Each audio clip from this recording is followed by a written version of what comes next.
Hello everyone, మేమందరం కలిసి ఎక్కడికి వెళ్తున్నాము తెలుసా? బీచ్ కి వెళ్తున్నాం. కార్తీక మాసం లాస్ట్ వారం అని చెప్పి ఇప్పుడు మేము 3 ఆటోలకు వెళ్తున్నాము. ఇంకా కొంతమంది రాలేదు, కొంతమంది ఏమో హెల్త్ బాగాలేదని, కొంతమందికి ఏమో కాలేజీ ఉందని, కొంతమందికి ఏం కుదరదని చెప్పి ఒక్కొక్కరికి ఒక కారణం చెప్పి తప్పించుకున్నారు. వెళ్ళేదారిలో కీర్తి ఒక చోట ఆటో ఆపమని చెప్పింది. అక్కడ రేగ్గ చెట్టు చూసి ఆపమని చెప్పిందేమో అనుకున్నాను, కానీ తీరా ఏం చేస్తున్నావు కీర్తి అంటే శంకు పూలు కోస్తున్నా అని చెప్పింది. అవి శివుడికి చాలా ఇష్టమైన పూలంట. నాకు నిజంగానే తెలీదు శివుడికి పూలంటే చాలా ఇష్టం అని చెప్పి. ఆ మాట మా వాళ్ళతో చెప్తే నన్ను నమ్మట్లేదు. ఇంకా వీటితో టీ కూడా పెట్టుకుని అవుతారంట. సర్లే వాళ్ళు నమ్మపోతే ఏమైంది, నాకు ఈ రోజు 2 కొత్త విషయాలు తెలిసాయి. బీచ్ దగ్గరికి వచ్చాక మా వాళ్ళ ఎగ్జైట్మెంట్ మామూలుగా లేదు. ఇప్పుడు వీడియో తీస్తాను కదా, చూడండి ఎలా చెప్తారు.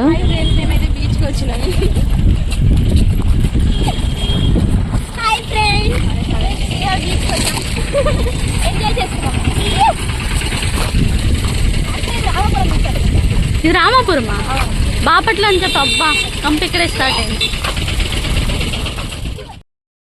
నాకు ఇక్కడికి వచ్చాక ఒక డౌట్ వచ్చింది. బాపట్ల బీచ్ అని చెప్పింది కదా దుర్గక్క, ఏంటిది బాపట్ల బీచ్ లా లేదే అని చెప్పి తర్వాత కీర్తిని అడిగితే చెప్పింది ఇది బాపట్ల కాదమ్మా, అది రామాపురం బీచ్ అని చెప్పి. మేము రామాపురం బీచ్ వచ్చాము ఈరోజు, ఎందుకంటే ఎంజాయ్ చేయడానికి. రామాపురం అంటే బాపట్ల బీచ్ ఉంది, బాపట్ల బీచ్ ఉంది, ఇది రామాపురం.